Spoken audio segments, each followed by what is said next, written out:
Right, I'm just going to run through the shark pattern for everyone now. It's just the normal tool that we use, just the normal XABCD pattern. Now with the shark, the B point is not really relevant with the shark. It's all about, I'll show you. So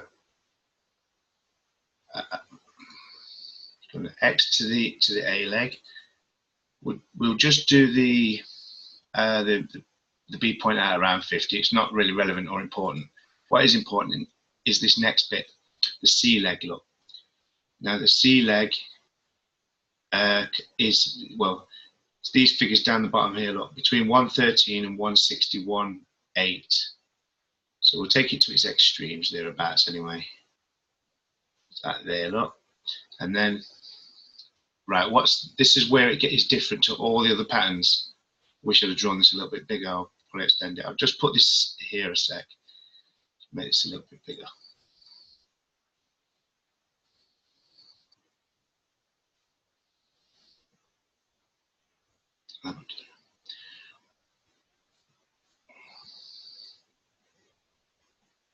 Right, so now with the shark pattern, what is important, there's no B point as such, is this near the B to C value.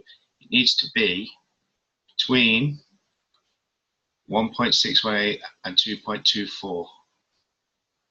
So you can put the fibs on it, or you can just literally, what I'll do is I'll just draw the pattern till it says 1.61 on there, look, do it there, something like that, and then you have to check that this value then falls within this range, 88.6 to 113.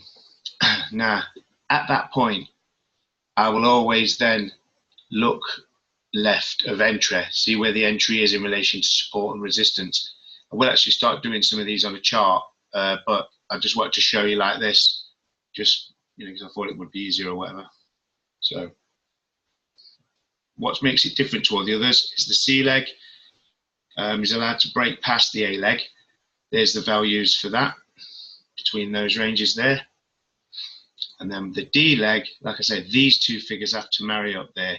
That is the minimum that can be, 1.618. So I always just, if I'm drawing the pattern, we'll put it to the minimum and check that it falls within this range there, the X to D. I mean, it can go, like I say, up to 2.24.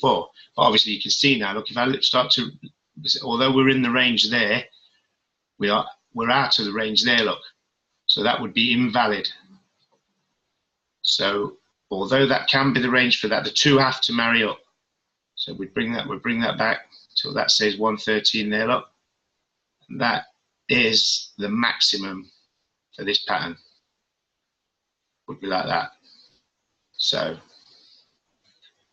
but I always will check, because well, let's just see, look, the range, I'll do it here, the entry then for this would be, just do it like that for a second, move that down to 161 there, look. So that there would be like the range in which entry would be valid, because we have to cross check it against this. Yeah. I hope that makes sense. We'll do some more on this going forward, actually on live charts, but there you go, guys. It's cool. Thanks.